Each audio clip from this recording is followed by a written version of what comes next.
Let's pivot into tonight's presentation. So Dominic Tanzillo, many or probably all of you know, a medical student at Duke, interested in interventional radiology and space medicine. Some might even say the king of space medicine. And so anyways, he is going to be talking to us tonight about the corporal works of mercy. So it's going to be a phenomenal presentation. I hope that everybody likes it. We'll do the presentation, open up for Q&A.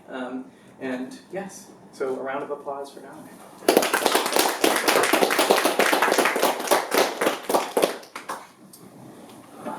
And I really appreciate that introduction from Brad. This talk right here is coming after a lot of work thinking about and working towards kind of what an embodied Catholic faith looks like. As I go through this talk, there'll be kind of a theme that runs through all of it.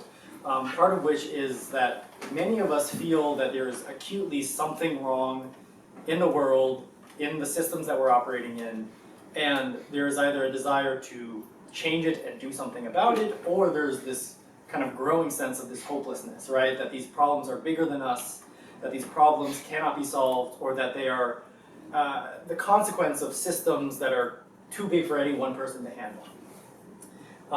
And I think a lot of that catastrophizing, a lot of that kind of intellectual discourse is done at the disservice to actually living and practicing our faith.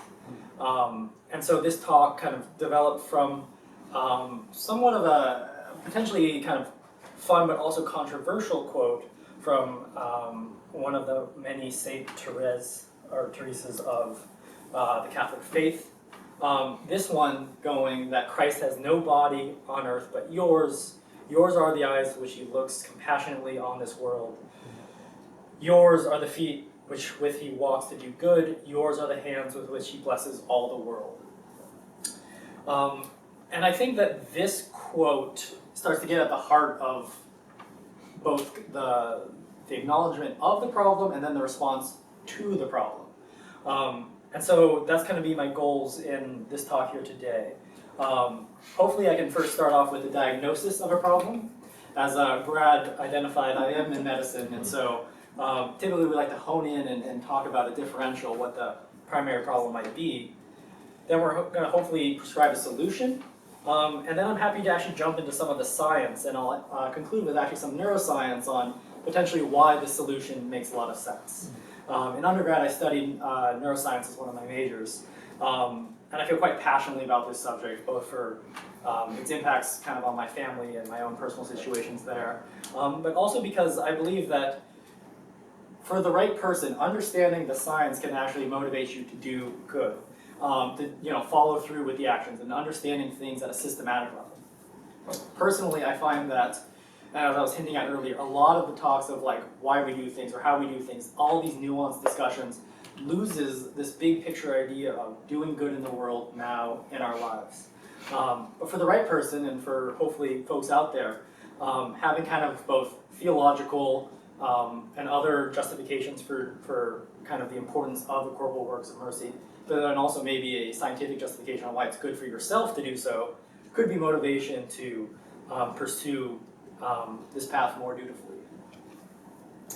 The only disclosure that I'll put at the beginning of this talk is that I am not yet a physician, and so if I talk about anything in regards to mental health, to physical health, well-being, this is not a recommendation. I am not your doctor. If you have any questions, talk to your primary care doctor about these things. Let's say I saw this interesting talk from a medical student, because sometimes when you go to your doctor and you say, hey, I saw this thing on YouTube, that raises red flags for some physicians. But if you'd like, I have all the citations, all the PubMed citations in the descriptions of all of my slides here. So, and I, towards the end, cite robustly from them. But let's start off with the problem. I think that many folks in the world today can identify, especially within the Catholic Church starting off, there is this sense of decadence or a sense of decay. We talk about kind of problems growing within our church and problems growing within kind of the world writ large. One of these central problems is the idea of the nuns, people who claim no religious affiliation or people who are disaffiliated in high numbers. These data come from Pew and a report put on by the Summit of U.S. Bishops, the leader of which, Bishop Barron, has really taken a keen interest on this issue of the nuns. And so what we can see is that there's a growing kind of disaffiliation rate within the United States. As of a few years ago, 28% of adults in the United States claim no religious affiliation, and that number has been growing at significant rates. If we look to just Catholics, for every new member to the Catholic Church, 6.5 folks leave the Catholic Church, be it that they are confirmed and not properly catechized, or that they find problems within the church wanting. They find the doctrines of the church hard to swallow, or they find it at odds with how they're living their lives, and so they choose to distance themselves from the faith. And so while we celebrate our converts, and we had many folks recently at a confirmation at Duke come into the church, the truth of the reality is that more people are leaving the church than are coming in any year. And then this is a somewhat related problem, but US are kind of, on Pew as well, you can track kind of popularity of all sorts of figures, including Pope Francis. And while he is beloved, these numbers are showing approval or high approval ratings.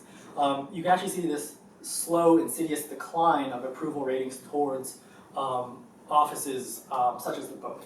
But this phenomenon is not limited to the Catholic Church. We can see almost every institution is having people lose faith, lose trust in it. Be it politics, which is at an all-time low, healthcare officials after COVID pandemic have reduced trust. Even the military is having kind of this decline and this decreasing trust from members of the public. And I think that all of these point to a larger societal kind of malaise, an ennui that is growing. Part of this is also kind of the growing share of adults who are reporting loneliness. Young adults especially are reporting higher and higher rates of loneliness within the United States.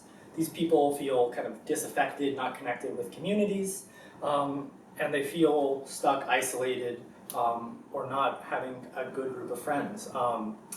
In, I believe, the 1960s, the most common answer for how many close friends you have, where if you have a really serious problem, you can go to them. The median number was 3. Now that median number is 0, where the average young adult is reporting that having, kind of 0 close friends that they feel able to go to when they have a problem and share really, kind of their heart. And maybe one more statistic, and I promise things get more optimistic from here. This is an issue close to both my brother and my heart, where deaths of despair are kind of at an all-time high in the United States. Deaths of despair are categorized as 3 different types of loss of life, be it to alcohol, either chronic alcohol use leading to myriad other health effects, drug abuse leading to kind of, for example, an opioid depression of respiratory function, leading to kind of a loss of life there, or direct acts of committing suicide. And for the past 30 years, 40 years, ever since the 1980s, these numbers have been on the rise in the United States. And honestly in the world at large. And so these are all kind of, I think, symptoms of a larger breakdown. They may seem independent, but people leaving churches, people kind of having skepticism towards leadership within churches, people feeling lonely and isolated, and then kind of the knock-on effects of these deaths of despair, they all might sound like they're coming from different places, or there could be myriad effects. But I believe that we can synthesize all of these, and there's kind of, for me at least, there's an intuitive line running through all of these, that there's a societal connectedness that is declining, that people themselves aren't feeling connected to their communities, that they're not finding friends, they're not finding family, they're not finding the right supports. And there's lots of contributing factors. Many people here would probably be apt to talk about the ills of the internet, how maybe the ease and the cheapness of communication therein decreases our appreciation for actual relationships. that if I can text someone, that's much easier and therefore more convenient than having a face-to-face conversation with someone, even if every time I have a kind of in-person conversation, I appreciate it 100 times more. Along with the kind of advent of internet and work from home, we also have the decline of what's called third spaces. Third spaces are this idea where you have a workspace, you have a home space, and then you have a third space, a community space where you're not doing work, you're not kind of performing domestic duties, but you're engaged with other members of the community, be it a rec center, be it a church. There's been a decline in these third spaces where after work people would meet up and do anything besides work or talk about kind of duties of home life.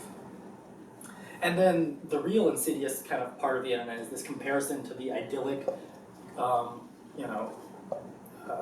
profiles of others, where people are all really describing this perfect life that they might have on the internet by choosing certain photos.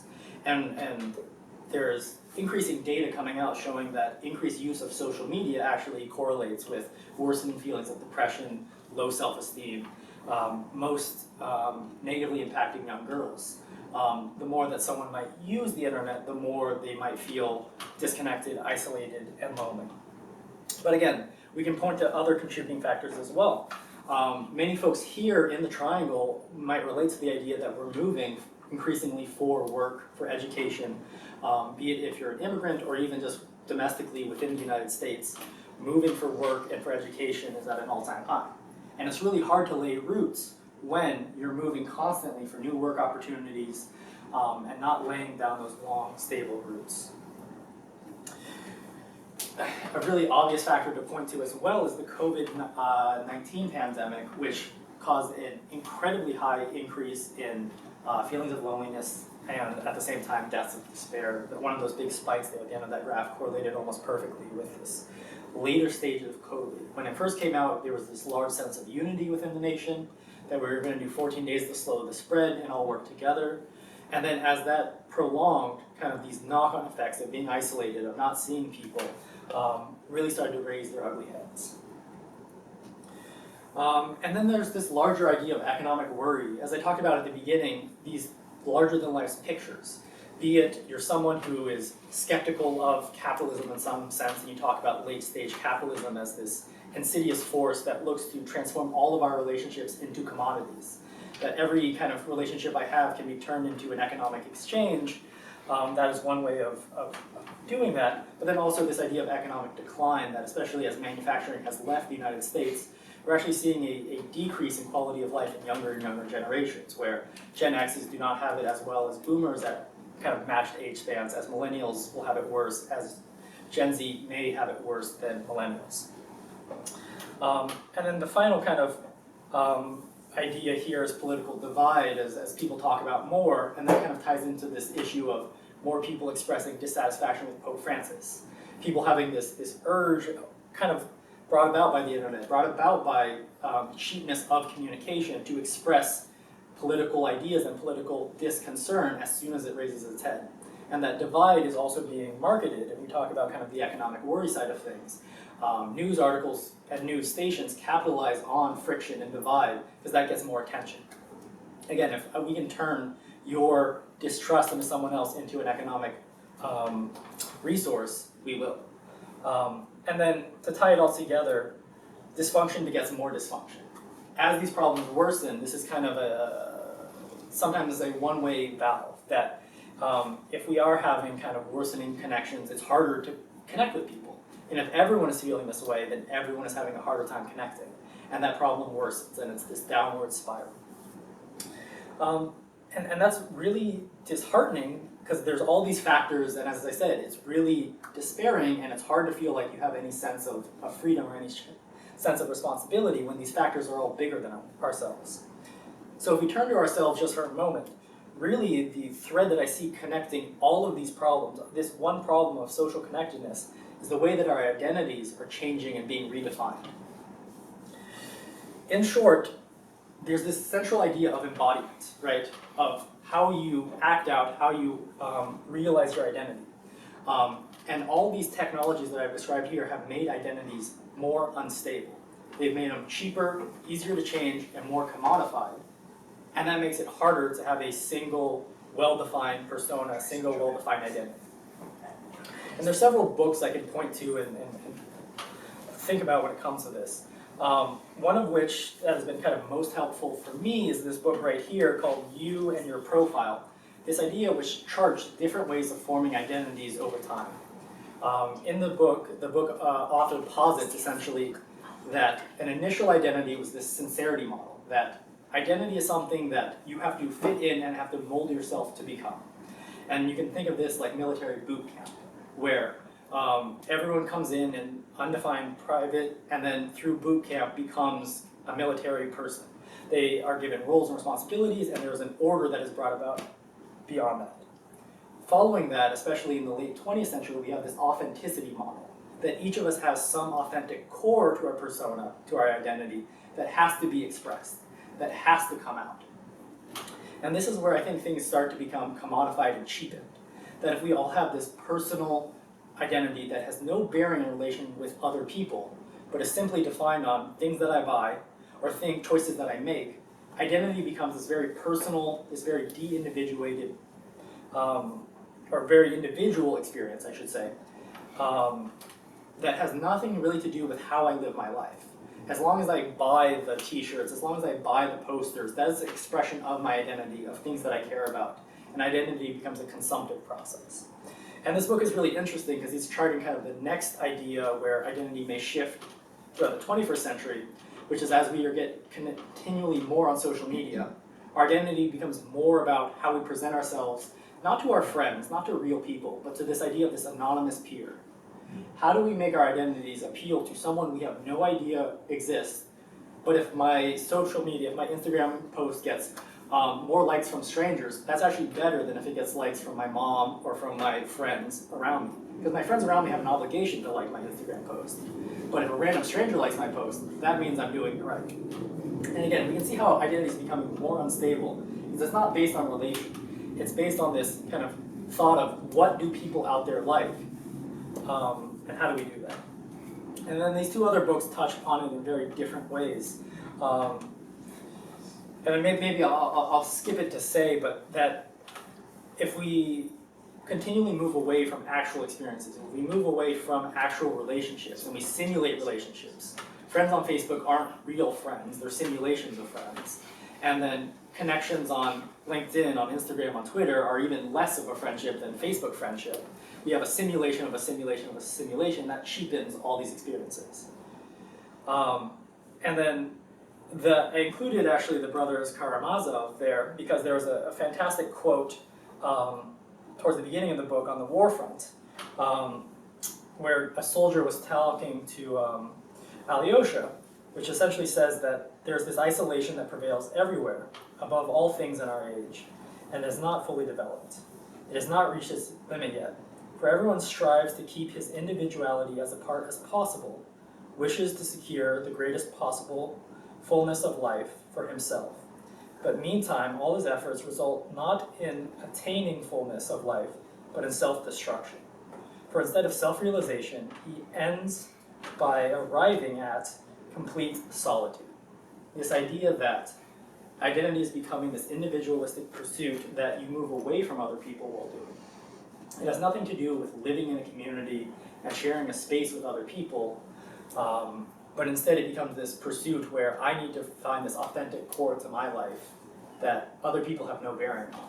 And in fact, if my parents dictate where my life goes, that's actually for the worst. If my friends have any influence on who I become, that's actually for the worst. This is really what I see as kind of the core that runs through all those problems I mentioned earlier. That if we choose for our lives to become this individualistic approach, and it's very much this heady mental game, then we lose rapidly our connections to other people, and we dissolve into an obsession about ourselves, who we are, and how we're presenting ourselves. And so with a lot of these, disheartening or sad facts, let's get into kind of the causes for optimism, or why the corporal works of mercy are so preeminent when it comes to our current age, more so than potentially the spiritual works of mercy. I don't want to cause a divide, I don't want to cause a debate, but I think that these issues that we are really pointing to can be solved firstly and foremostly through a embodied, a lived experience focused on caring for the needs of others. And so going back to that same Pew research, we can actually find some data which gives us room for hope. They were identifying how the nuns compared to the religiously affiliated, and religiously affiliated being defined as nominating and opting into, I identify as someone who's religious. And what it found was the greatest difference, kind of as a percentage-wise, close to double, was that the religiously affiliated volunteered, participated in voluntary and community-based activities at about twice the rate as nuns. But that number jumps up even higher when we talk about people who are attending church at least once a month. That number jumps up to 41% as compared to 17% of nuns. 17% of people who aren't religious participate in activities caring for others, while 41% of people who attend a church service once a month, not once a week, once a month, we have 41% of people participating therein. And I think this suggests something, that the people who are religious are the people who are volunteering for. And correlation and causation, be what they may, is it that people who are religious are more likely to volunteer, or is it there's something about volunteering that actually might make you more religious? And I think this is where kind of and the neuroscience will come in later, but this idea that you have to start with the faith, and if you don't start with the faith, then it's for naught. It's spurious. Why are you doing what you're doing if you don't have the faith? I think that's somewhat of a silly point. And it gets back to this identity portion, where if all I'm doing is sitting and trying to debate, do I believe, do I not believe, you're really missing the point of a lot of it. And I think we can turn to some quotes from saints or quotes from the Bible on why this is so important. This is kind of the idea where the body is an end. Body is something to be cared for, or the body is a goal to realize in this life. That sometimes modern faith, be it within the Catholic Church or be it within other faiths, moves away from. And it moves towards a dangerous old heresy. But let's first define, as I keep referencing towards, the corporal works of mercy, and what are they? So the works of mercy themselves are these ideas that are meritorious, actions that the Bible and church teaching have prescribed as important for living a good life, and is recognized as important, kind of valued by Christ, valued by his church. In many ways, we can think of these things as making this life or the next easier. And they're mercy because you're making the lives of people around you easier. And so you're giving and you're providing for those who are not able to provide for themselves.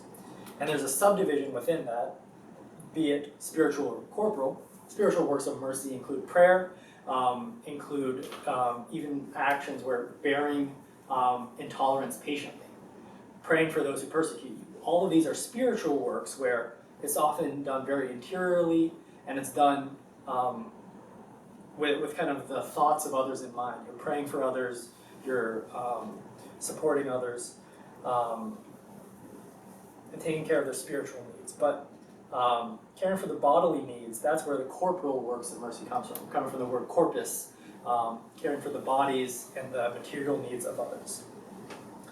There are several well-defined ones, but this theory comes through the Catholic Church as this preferential option for the poor.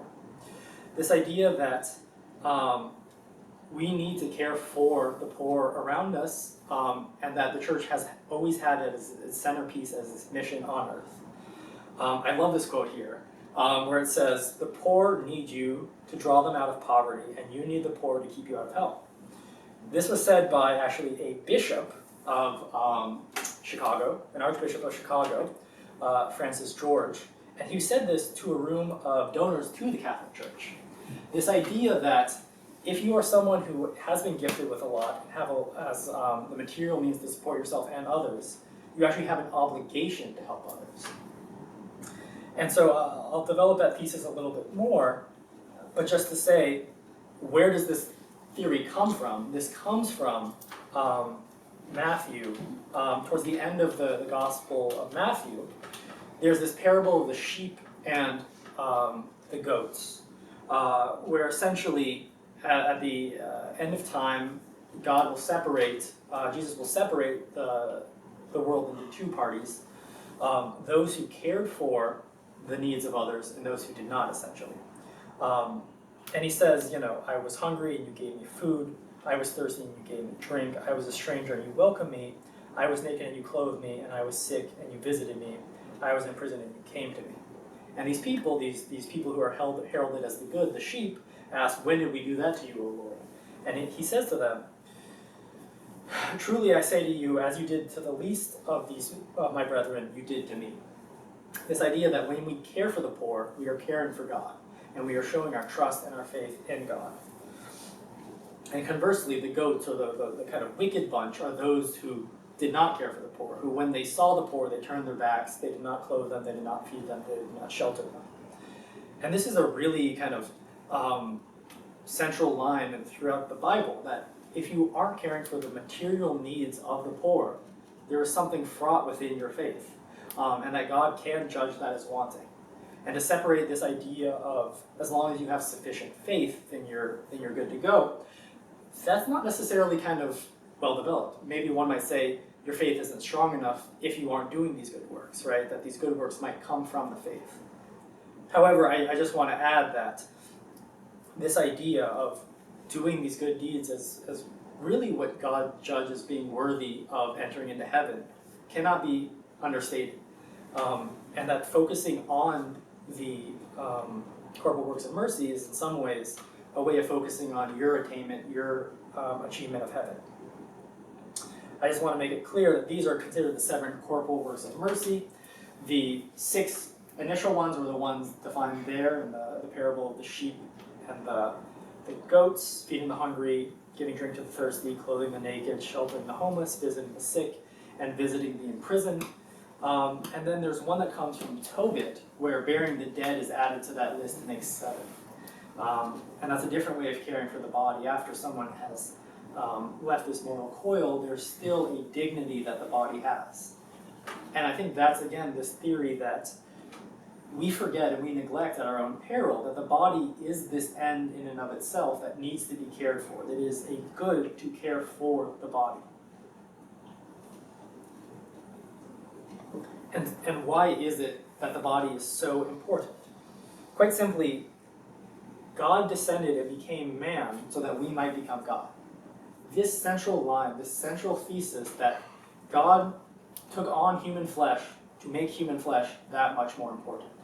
And that his embodiment and choosing to become human elevates the human body as something worthy of being preserved, worthy of being protected, and then ultimately worthy of salvation. And I think focusing on these material needs of others and supporting others in this way is a solution to a lot of these problems that I've started to outline. First of all, we should be giving from a state of abundance. And I gave this quote because it comes from almost the beginning of the Bible, coming from Leviticus, saying that whenever you have a harvest, you need to set some aside for the stranger and for the hungry. For when the stranger and the hungry visit you, you need to have food to give to them. And that theme continues throughout the Bible in many, many ways. So this isn't just coming from the New Testament, coming from Jesus. This is something that from the Old Testament, God has made clear as part of his people's tradition. That caring for those who visit you, caring for those who do not have, is an important command to follow. And so this idea, though, of abundance and cultivating your life so that you have more to give is central. That you cannot give if you aren't arriving from a place of abundance, and perhaps that is also why taking care of the corporal needs is so important. That if you have extra, you need to take care of the needs of others so that they too can focus on God. They too can work on their faith, because if you're hungry, if you're cold, if you're isolated and alone, it's really hard to focus on God and focus on the good. We hold up so many saints in the Catholic Church as honorable and important people to emulate, because despite their deprivations, they held fast to God. They are exemplars of what we should aim to, but we recognize by holding them up that it is much more difficult to rightly worship God when you are hungry, when you are wanting, when you are needy. And so for all these reasons, this is why cultivating an abundance and then sharing that abundance with the world is such an important edict. And so, importantly, and this is where a lot of, I think, clashes between Catholics and other faiths or people who lack faith comes from, where people might levy claims of hypocrisy towards us. And I think internal to the church, there's even a lot of fighting of what should be done, who should be doing what. Because there's this desire for control and this desire almost to control the identity of the church. But I think focusing on the corporal works of mercy is a way of saying we will trust the church leadership to make decisions, to debate internally, and to come to decisions, recognizing kind of the proper authority owed to the church. And so while we trust our leadership to follow the doctrine, we must follow that doctrine. And so if we are asking more of our clergy, we too have to do more on the ground level. Again, preventing the hypocrisy by rooting it out in our own lives. So starting off with saying, hey, if we want church leadership to do more, what are we as the faithful doing? Are we truly following those basic edicts that are essentially kind of what God says is important for our salvation? To be on the sheep who are saved in that parable, we have to be caring for the needy. We have to be caring for those less fortunate than us. And if all we're doing is sitting in the pews on Sunday and saying, hey, the priest isn't talking about the thing I want him to talk about. Hey, the church isn't focused on the issues I care about. Again, this is paramount. This is tantamount hypocrisy. And something that Jesus especially, but the church has always taken issue with. This idea of accusing others of pointing out the speck in your brother's eye when you yourself have a beam in your own eye. And so that's what I'm hoping to stress here, that if we want to criticize the church, we have to start by living lives that are more free of criticism, more free of hypocrisy, so that when we're arguing from a place of abundance ourselves, saying that, we are giving more as a community. Father, we're asking that we make these changes here, that we're living our faith best as we can, and we're asking you, as our leadership, to grow with us. I also think that this template that I'm pushing here is this cure to heresy, as I hinted at earlier. That there's this increasing retreat into the mind, into intellectual discussions on the internet, or debates within small communities, where, the old example, how many angels can fit on the head of a pin? This idea where we're splitting hairs at levels that are somewhat ineffective for living good, meaningful lives in this world. Gnosticism, the oldest of the heresies, essentially posits that the flesh is corrupted and fallen, and the spiritual is good and deserving of elevation. But what I tried to hopefully show earlier is that the body is itself, as an end, is not corrupted, is not irredeemably fallen, but instead needs to be elevated and needs to be supported so that it can reach the level of God and be in communion with God.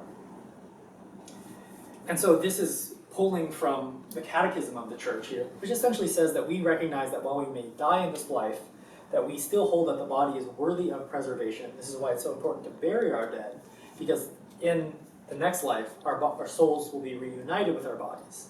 And so the body is an end in and of itself, because it will be there in the end. It is not some vessel that we have to live in this life, and then our souls are free from this body. But instead, it's something that needs to be experienced, needs to be lived in, and needs to be properly understood. And by helping other people to do so, we may kind of work for our own salvation. This is coming from then 1 Corinthians, kind of the justification of this catechism portion. The other flip side, and returning back to that hypocrisy part, is kind of this idea of Christian identity. So many people are holding up Christian identity as something that is consumable, something that I can post a Bible verse on my Twitter. I can put instead of a live, laugh, love poster in my kitchen, I can have a quote from 1 Corinthians. And that is kind of my identity, me proclaiming my identity to this world, is this consumeristic, fast exchange. But we know that Jesus is not a fan of hypocrisy. Coming from the tax collector and the Pharisee in the back of the church, where the Pharisee stands at the front of the church and talks about all the good deeds he does, that he's following the letter of God's law, while the person in the back is the man beating himself on the breast saying, Lord have mercy on me, a sinner, the tax collector, who is living ostensibly not a pious, outwardly pious life, but is internalized and is holding kind of a desire for salvation in his own heart. Jesus talks about how the scribes and Pharisees are not justified in their lives despite following certain precepts and edicts of the law because they themselves make it harder for other people to achieve heaven. That they weigh on the lives of others and they make it actually harder for other people to achieve heaven. And I think that gets back to the importance of the corporal works of mercy. The Pharisees were less justified in their actions because they made it harder for people to practice faith. But by correctly exercising and supporting the community around you, you make it easier for other people to enter the kingdom of heaven. And in do so, help yourself to enter the kingdom of heaven. Talking about in action too as well, the old debate of faith and works. Which comes first? Which is more important? Paul and James actually have different verses which, depending on which side of this argument you fall on, you can point to Paul as saying, faith is kind of the preeminent portion. Well, James himself in this response is actually saying that works are how we realize, how we show our faith. And that faith without works is a dead faith. Faith without works is essentially not faith. And you might be able to guess where I fall on this debate, so to speak. But essentially I want to say that the debates and the discussions of how to properly achieve faith, I might suggest that just starting to act like you believe, just starting to help and care for others is a way of entering into this circle. That it doesn't really matter to me if you start with the faith or you start with the works. But instead, each one makes the other one easier. The more you believe, the easier it is to work, and the easier it is to support others. But the more you support others, the easier it is to believe in God and in his kingdom. There's this idea called cognitive dissonance, where if the mind and your actions disagree, you're actually more likely to change your mind than you are to change your actions. This is a little tidbit that I picked up while studying for the MCAT. And so whenever you took a passage and you saw this kind of pattern of like a cognitive dissonance style question, the right answer was always, if someone's actions and their thoughts are not in alignment, their actions are more likely to change. So we can use that actually to our advantage, that if you are someone who doesn't yet have that interior faith or wants to grow in your faith, I might argue that using kind of this principle of cognitive dissonance, just by simply acting as if you believe, or engaging more in these works, there's actually a way of growing in your faith as the way out. And I think the final thing that I want to point to is this cure for division. As I talked about initially, there's growing political divide and a sense of unease, but there are things that often unite us, depending on regardless of our faith, regardless of kind of our orientation, there are issues that few, if any, people can really hold as objectionable. Those rarely objectionable views are care for the poor, care for the sick, supporting the imprisoned, these corporal works of mercy. That while people may hold objections to the spiritual works of mercy, this is a way of essentially evangelizing and living in this culture, is focusing on these corporal works of mercy. And they're preeminent in our day and age because as the culture moves away from Christianity, we need to move out into that culture. And to move out into that culture, I'm not saying put the faith off to the side. I'm not saying don't pray. However, what I am saying is these kind of examples, these saints here are some of the first American saints. Mary Ann Seton, or Mother Elizabeth Ann Seton, I should say, was the first native-born Catholic saint, founding several kind of hospital systems in New York, supporting the poor. We have Cabrini, Mother Cabrini, America's first saint. She was born in Italy, but then immigrated to America, and very similarly supported the poor, supported the orphan, and supported the immigrant. And then finally, Damien of Molokai, who traveled to one of the islands in Hawaii and then cared for the lepers there, taking care of lepers, and himself in this photo contracting leprosy. All these examples of people are emphasizing essentially their faith and showing their faith. They have such faith in God as they're going out into the world, living in it, and then addressing the suffering they see within it. They aren't sitting by idly, but instead this is one of, I think, the best ways of evangelizing the culture. That if you start with action, you're much more likely to find agreement with people. Rather than starting with where we may disagree, where, I believe these particularities of how the church, should be, or, the true meaning of God, the true meaning of life, where we can have so much disagreement. What if we start with the place we agree with? An initial document from the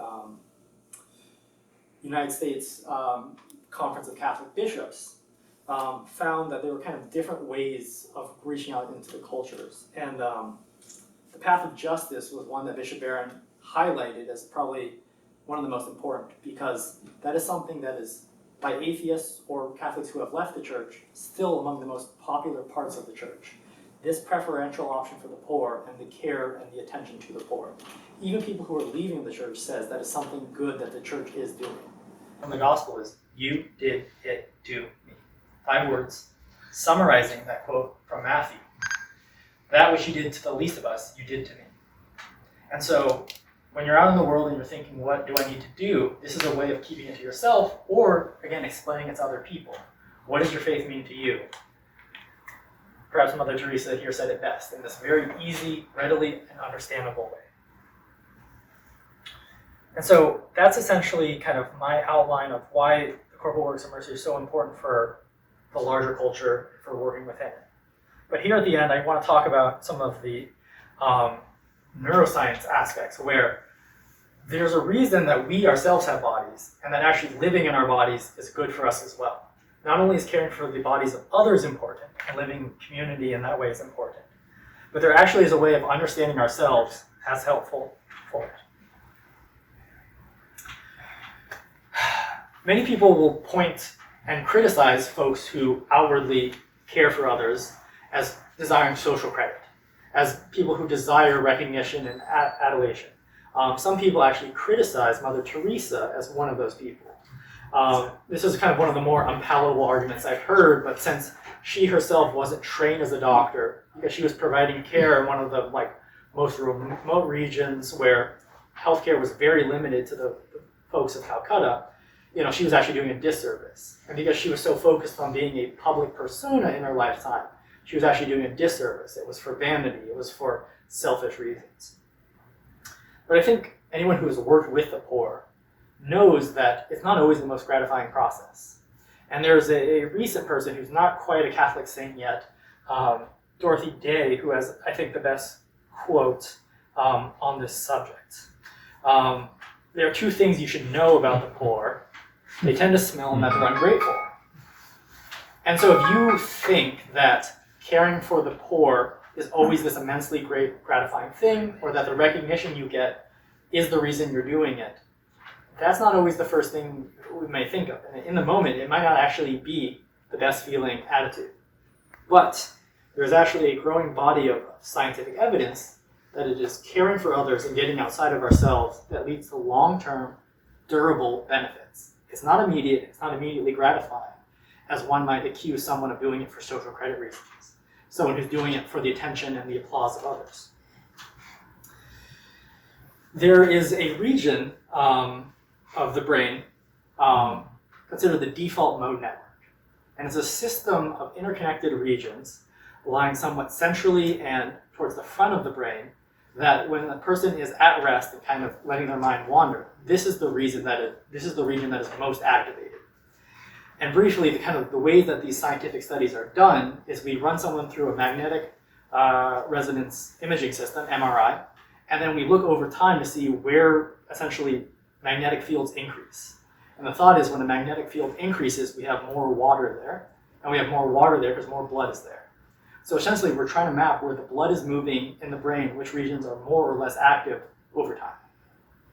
Okay, and what we find is at rest, we're kind of in this contemplation mode, but kind of idly not thinking about stuff, or even thinking about ourselves. This default mode network is turned up the highest. But what we find is that this is not necessarily to the benefit of someone. we actually find that this is one of the hallmark features of depression, is overactivation and inability to suppress and control the default mode network. Having the default mode network run rampant is actually symptomatic of a lot of other features as well.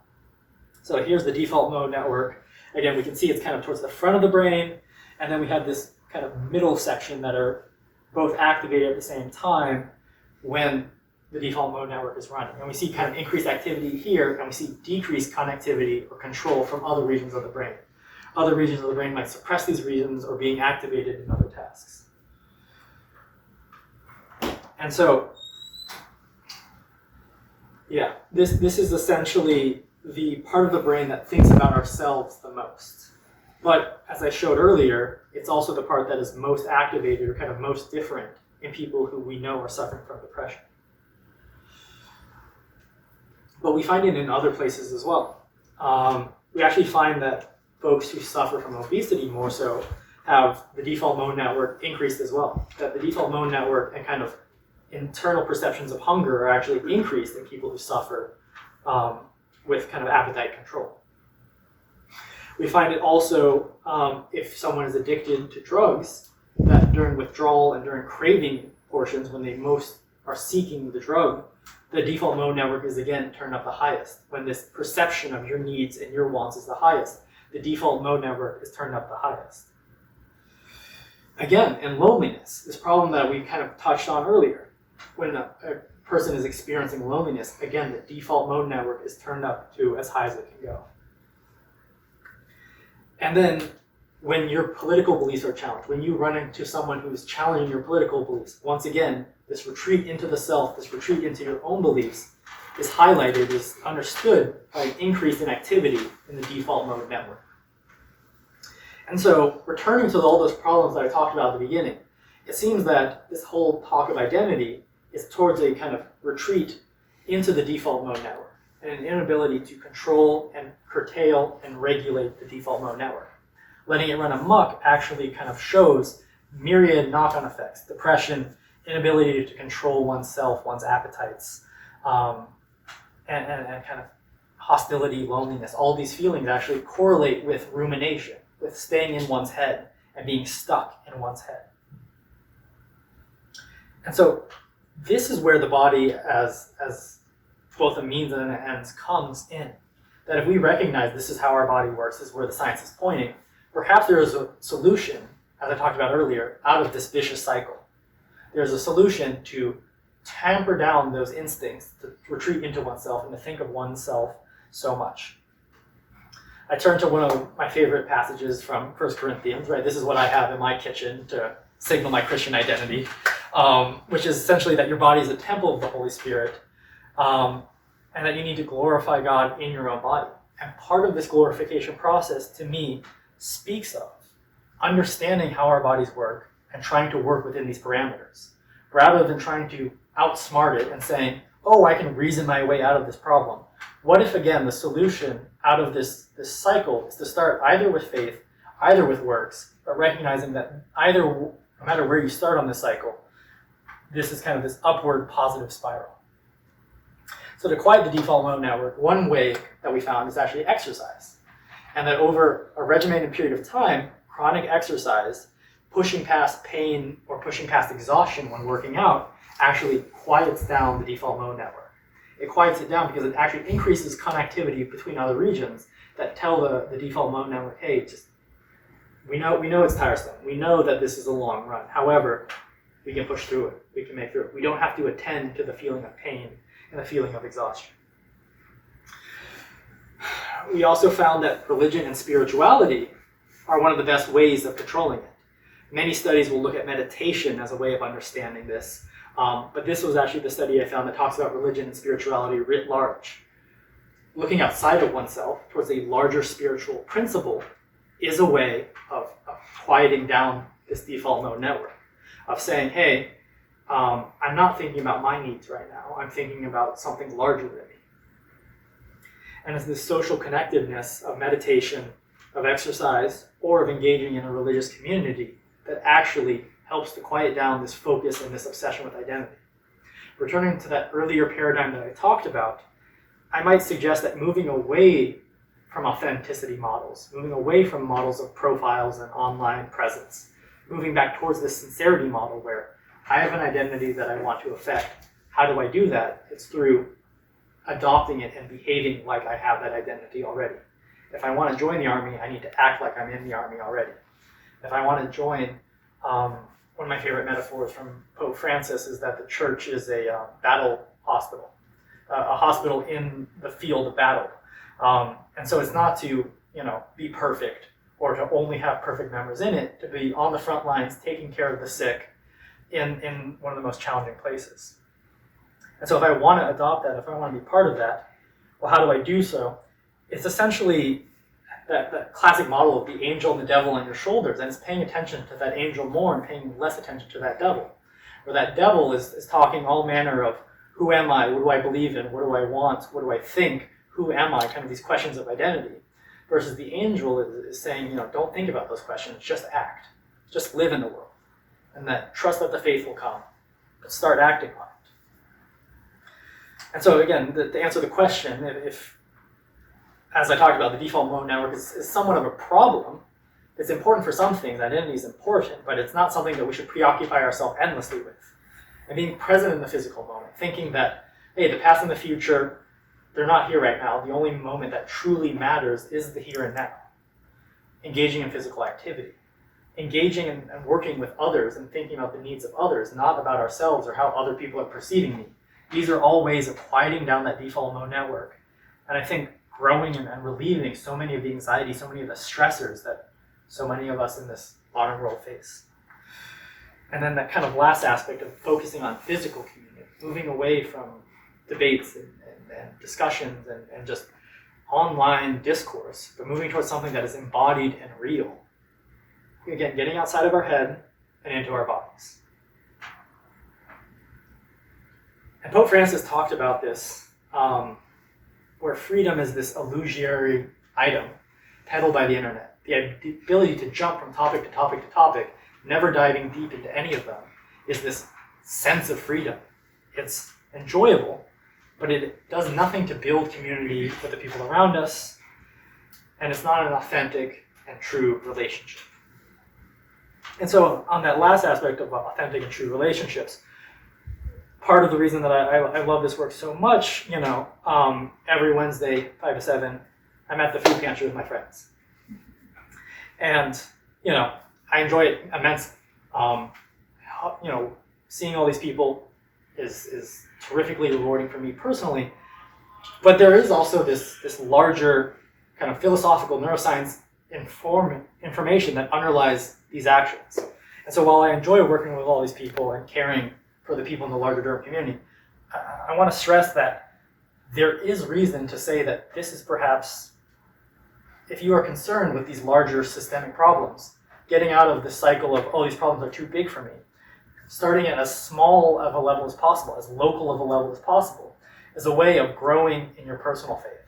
And I can personally attest that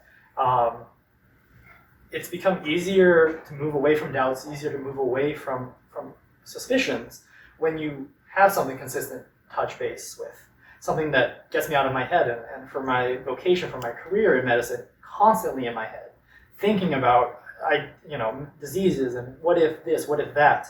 But it's this physical work that brings me immense joy. And earlier tonight I was joking about leaving this whole medicine racket behind to become a warehouse worker. That temptation is true, and that temptation does exist. I don't think I will follow it. I don't think I will chase it. However, I think it's a recognition within me to say that embodied work is exceptional, it's important. And if many of us are working jobs these days where we're sitting behind a computer, sitting behind in ways that are disembodied, that aren't physical and connected with people, it is through means like this, through exercise, through community, through real fellowship, that is so important, and why the corporal works of mercy are important. In this work, we're caring for citizens of Durham, many of which are immigrants. The people who come to the food pantry are hungry, they're thirsty, they often need clothes. And so we are checking those corporal works of mercy boxes. But also importantly, perhaps the attainment of heaven is also realized internal to us. And it's the way that our minds shift through action that makes it ultimately easier to get into heaven. I'm not saying that we buy our salvation into heaven as this works model might first seem, but instead saying there's an interior change that follows as we pursue and as we continue on the corporal works of mercy. So this will be the one plug I have. You can scan this barcode if you're not already coming to the food pantry 5 to 7 on Wednesdays. Here's a reminder of these 7 corporal works of mercy. And you're free to ignore everything I said and connect with me on a virtual level. But yeah, that's my talk. I'm happy to answer questions, field questions.